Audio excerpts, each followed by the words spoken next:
Welcome, everybody. Welcome to Crashes and Taxes. I am your host for this podcast, Rebecca Walser. So excited to be with you.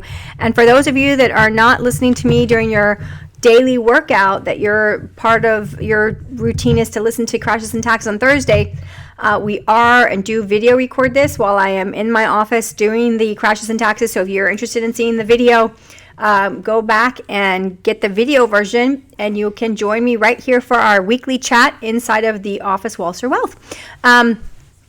Excited to be with you this week, and we've had so much going on since last March that I wanted to take a step back and just kind of go back to the basics and the fundamentals, and just touch base with you to get you on just a clean slate, level playing field. Let's just start from here and figure out where we're headed.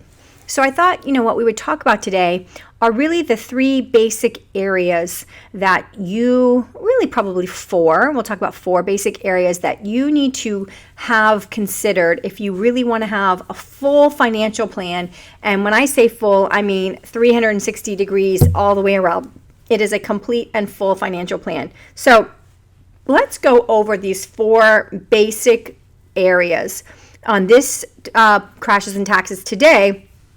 And then if you have any questions or anything, feel free. You can, write into my office. So the way to get a hold of us is info@Walser Wealth. Info, I-N-F-O, at Walser, W-A-L-S as in Sam, Walser Wealth, how you spell wealth, I hope you know, .com, info@walserwealth.com. Any questions, any comments, anything you want us to talk about on this podcast, email us suggestions, reach us out to us. You can also go to our website, walserwealth.com, walserwealth.com, and there's a chat function where we have somebody on our team 24/7 manning that chat box. And if you have any ideas, topics, questions, I can't say that I'll read your questions on our 15-minute podcast every week, but certainly I would love to hear back from you guys. I'd love to hear what topics you'd love me to talk about, and we can incorporate that, because we want to give you the content that you're looking for.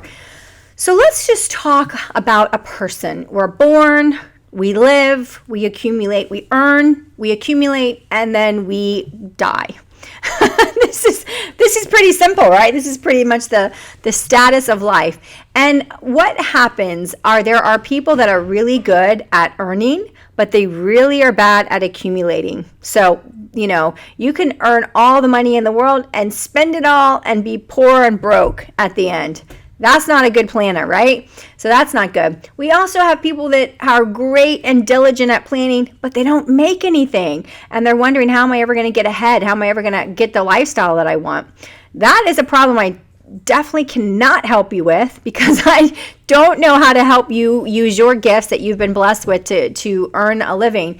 But what we do is we help in a general level people understand what are the basic foundational things I need to do to make sure that I can achieve my financial goals and my legal goals for myself and for my family into as long as possible, perpetuity if possible. So if we could set things up now that would be still in place by the time your grandchildren are retiring, that is a solid plan. And there are ways to do that. So let's talk about the four different areas that we really need to be in control of to make sure we have the plan that we want to be on for the rest of our life. So putting the earning problem aside, assuming that you figured out your life and you know how you're going to actually earn the money that you need to earn to achieve the life you want to achieve. And I just want to stop and take a pause for just a moment right here and just encourage you about how blessed you are still to this day to live in this country. I know that it seems that there are a lot of freedoms that we're losing on a daily basis, from censorship to having people's political philosophies maligned, and to be labeled certain ways because you think a certain way. This is not American, and it will not stand. It is a season that we're going through, but I am just going to tell you, it will not stand. This country is not going to fall to repressive thought police And it is not going to happen. There's too many patriots for this to happen. So just know, if you're hearing, gosh, we can't do this, we can't do that, it's up to us. It's up to the majority, by the way. This country, we think the government runs it. We run it. The majority, the people run it. It reminds me of, and I'll have to get the country for you. I want to say the Philippines. Don't quote me. But I believe, I'm almost 90% confident that it is the Philippines that I'm speaking of. They had a dictatorship.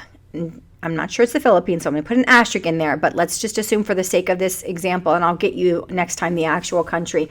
There was a country that had a dictatorship for years and years and years. And it became so repressive that at a certain point, the entire population had enough. And they all took to the streets. Everybody. United against the repression of the government. There are 330 million Americans, approximately. If we ever got into a situation where this is communism, we all need to stand up. I will stand up for your right to say what you want to say, because you have the right as a person in the United States of America to say what you want to say. Now, there are certain types of speech that aren't protected. Hate speech is not necessarily protected, but there's where the rub is. What's defined as hate speech? I'm going to defend your right to say speech that I hate because you have the right to say it. What you can't say is you can't yell fire in a crowded theater, and you can't do certain other things. But what's happening now is we've got America really trying to repress certain viewpoints and certain speech, and that's not going to stand. So it looks like a dark day right now in that area, but I just want you to be encouraged that I promise you, the America we know, it's going to be preserved. I don't know how it's all going to go down, but I want to tell you it's going to be preserved. So just know, if you're feeling like, gosh, what can I even do? I feel like I can't go out and make the living I want or whatever. This is the country where it can happen. This is the land of dreams still today in 2021. And I promise you it is going to live up to its potential. We are not going to go by the wayside of communist dictatorships. That's not where we're headed. And anyone who thinks we are, you're going to have to deal with about 330 million Americans that are going to tell you otherwise. It's fine to not like the guy talking when you don't like what he says. But if you create a rule that says, no, you can't say it, now you're applying that rule, and people we all lose our freedom of speech. So we can't allow it. We can't stand for it. So that was a digression. Let me get back to the topic. So let's assume that you've got your financial, how you're going to make the money, set up, and you know your plan and you have that plan. And now, based on how much you're able to have as earning capacity, you set out a certain lifestyle. And this is what naturally happens. In the history of America, and this is not a great part of our history, I'll just tell you. What happens with Americans is that we start to make a little bit of money, and we start to increase our lifestyle. So let's just take you from out of college, living in the apartment, right? So we're all living in the apartment, we got our first career job, and we start doing well, and we buy a new car. So now we've got the new car and the new job, living in an apartment. Then we start doing well enough. We say, oh, let me get out of this apartment. Let me move into this house. I'll get a mortgage. Then we get married. Then we have kids. Now we have a spouse and kids and a house and new cars and the dog or the cat or both and fish. And we've now got all of these bills. Welcome to home ownership and being, an American, right? Or whatever your trajectory is. So then now we're, going on vacations, and now we're preparing for college funds, and now we're preparing for retirement. And we live and get used to a certain level of lifestyle. And yet most Americans, believe it or not, they don't have a financial plan. They don't have any idea how much they should be putting away now to maintain that lifestyle when they retire. The ultimate goal, obviously, clearly, the ultimate goal would be to set yourself up so that you could actually have more money in retirement, so that as more expenses or as inflation takes over or as medical costs go up, we can cover it without any problem because we actually plan to have more.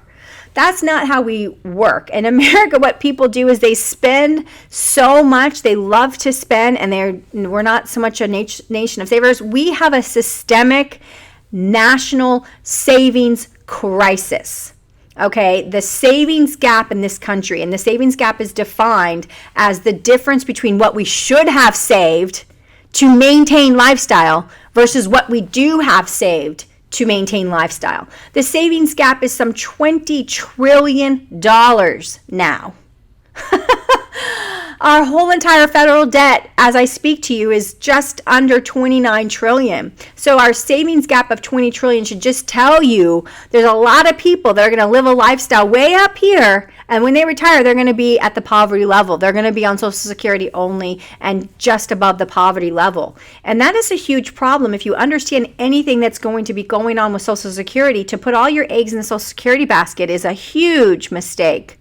So the very first premise that we need to understand is that every dollar we earn is really paying two people. It's paying our current self, but it is also paying our future self.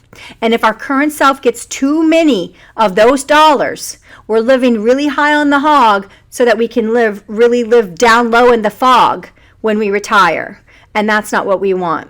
So the very first thing is you need to have a plan, and you need to know how much. You need to have a quantifiable number of how much you need to be doing on a yearly basis in order to have a fighting chance to maintain your lifestyle.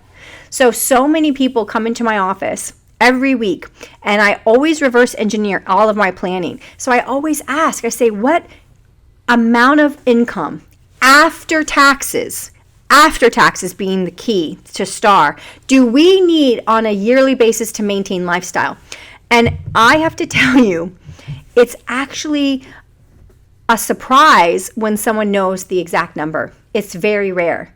People do not know. They know what their gross income is, of course, and then they don't even necessarily check, well, after I make my money, how much is going out in payroll taxes, FICA and Medicare taxes, how much is going out in federal income taxes, how much is going out in state income taxes, how much is going out in property taxes, how much is going out in, that's pretty much the main taxes. And you've got always transaction fees on everything that government does. But the point I'm trying to make is most people don't even have that basic information. They don't even know what is their net after tax income that they're living off of right now. So if you don't even really know what your net after tax income is right now, how can we possibly know what the goal is for the future? So the first thing you need to do is really understand the lifestyle that you're living and what the amount is that it would take to maintain it so that we can start to work on a plan. So the first fundamental is to have an actual financial plan. And most people don't even have a plan. They don't even know how much they make after taxes. They don't understand how much they're actually spending on an annual basis. So that's number one. We need to have a baseline of a plan. Recognize every dollar you make pays two people and start living more in a 50-50 world. Don't have such a great lifestyle now so to leave yourself in poverty when you retire. The government is only going to do so much, and that's the problem. People think the government's going to come in and save everything, and it's not going to be like that at all. In fact, it'll be the opposite. The government will be coming to us, the savers and the investors that did save and invest, and trying to pull money from us for all the people that didn't save. And I know it's not fair. This is why you need a plan. This is why you need an actual strategy, because the government will come to the people that have money. You can't get blood from a turnip. So where are they going to come to get their tax revenue? They're going to come to the people that have wealth, that have assets, which is why anyone that has wealth and has assets needs a plan. So that's number one. We need to have a concept of what we're looking at to live at, what level for the rest of our life. And then once we are able to assess what that level is, then we can start to reverse engineer a plan from where you are right now today to where you need to be by the time you actually retire. That reverse engineering and the reverse engineered steps of what we have to do to go from point A to point B is so important. I can't stress it enough. The second thing that we need is a tax strategy.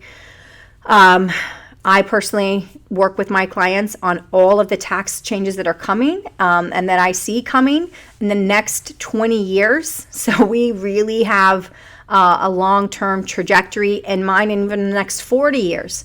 And I will tell you that if you're not planning on taxes more than doubling, you are going to have some issues. The Congressional Budget Office released a report in 2008, June of 2008, that basically gave us projections of where the tax rates will go after we fully have the baby boomers retire, which will end pretty much by 2028. There's a couple of stragglers in 2029 and 2030, but for the most part, by the time we reach 2028, we will have over 60 million of the 75 million boomers that were born retired, and on Social Security and Medicare. This is the largest demographic shift in the history of recorded time. Moving on in our country for the first time, it's our first generation that's fully retiring and going on to Social Security and Medicare. So that is huge. So tax strategy and tax planning is huge and is one of the 4 pillars that we need to discuss. That's part 2. Part 3 of your financial plan and making sure that your tax strategy and your financial plan are working together is how is the investments that you're creating being managed. 99% of financial advisors in America are just a set it and forget it institutional passive management money manager, meaning they just say, okay, this is your risk profile. Let me put you into this model portfolio. I'll rebalance the portfolio every quarter and, it'll get you there. And good luck. And that is so ridiculous. We don't do that at all. We really have 3 different silos of money management capabilities. Not institutional passive management is one of them, but tactical management is where it is at. Anytime we're in a period of volatility, tactical management is triumphant. We can prove to you mathematically that if you look at the last 20 years of the S&P 500, if you eliminate the loss and you eliminate all losses and you only got half of the growth, you actually outperform the S&P 500 for the last 20 years. So it's not about chasing the top most shiny carrot object. It's about preventing the massive losses. It's the losses that kill you in investments. As long as you have a strategy and a money manager that can plan to get you through those losses pretty much unscathed, we can't be completely unscathed because it is the market, but if you can get through any manageable down cycle and you didn't crash and burn with it, then your probability of success goes up exponentially. Exponentially, your probability of success goes up. So you really need a solid money management foundation, especially when you're going through a 10-year period of volatility. Now, you didn't hear why I am expecting from 2020 to 2030 to be a 10-year period of volatility, but I will tell you very quickly, markets are cyclical. We had a bull market from 90 to 2000. We had a bull market from 2009 to February of last year. I'm not counting coronavirus, it's an outlier. And then the middle of those, we have what we call the lost decade. It was a 10-year period of volatility. So if you see bull market, volatility, bull market, we're due for volatility from a cyclical perspective, but beyond just the market volatility, we also know that 65 million boomers that are still working are going to fully retire and come out of contributing and paying to going on to Social Security and Medicare themselves. This is the biggest tax need that the U.S. government is going to have since the 1940s, World War II, and that means we have a lot of pressure on tax policy. We have a lot of pressure on the equity markets because as people retire, they pull and extract money from equities. So we're expecting trillions of dollars to be extracted from the equity markets in the same decade that the boomers are retiring. So you can see that we are due for volatility from a cyclical perspective, from a tax perspective, and from a retirement and demographic perspective. So that's why you need to have a really excellent money manager who knows how to do stuff beyond just set it and forget it, passive money management. That is your 3rd pillar. 4th and final pillar are your legal plans. Your legal plans need to match your financial plans. So it doesn't do me any good to build this whole model and this whole plan if at my death, if I die unexpectedly and there's nothing in place for planning for how things will go and where things will go and how we will preserve capital and take care of our beneficiaries, our family, our heirs. So the last and final piece is to make sure that you have your legal documents in place that will take care of all of the 1, 2, 3 that we just talked about. Basic estate plan documents, really there's 4 basic ones and then a 5th is optional. We obviously need some kind of power of attorney, medical power of attorney. So you've got 2 different powers of attorney right there. The 3rd document you need is what we call an advance directive. So the advance directive and or living will gives all of in writing preferences of what you expect to happen in the event that you need medical help. Your wishes are known. And then the last 2 documents, obviously we need a will of some kind. But wills aren't the preferred way of dealing with your assets because wills mean we have to go through probate unless we can do a simplified version. But with a will, you are basically saying, I will go to the courts and I will have the courts do all these legal transfers. If we don't want that, then obviously that's where we do a revocable trust and we actually do some trust planning or irrevocable trust depending on the situation. So really the 5 basic documents, if necessary, a trust, Obviously, always a will, a durable power of attorney, a medical power of attorney, an advance directive are your 5 basic legal documents. If you have children, you need these for sure. And if you're married or if you have assets, you definitely need them. So that's where people, I also find, have all of their ducks in a row in the first 3, but the legal documents, they wait for some reason until they're in their 60s or something. And you never know, because people that die prematurely don't expect to die prematurely. So that would be your final 4th pillar. If you get those 4 things in line in this lifetime, I think you're going to be on a really solid foundation for what you're wanting to accomplish for your future. And obviously, I hope that you have some kind of faith mixed in there, because I don't think when you die in this life that it's all over. So you definitely want to think of the next where you're headed as well. But those are the 4 things that will help you here as a human being on planet Earth. And I hope that this was helpful for all of you. Until next week, my friends, enjoy your life.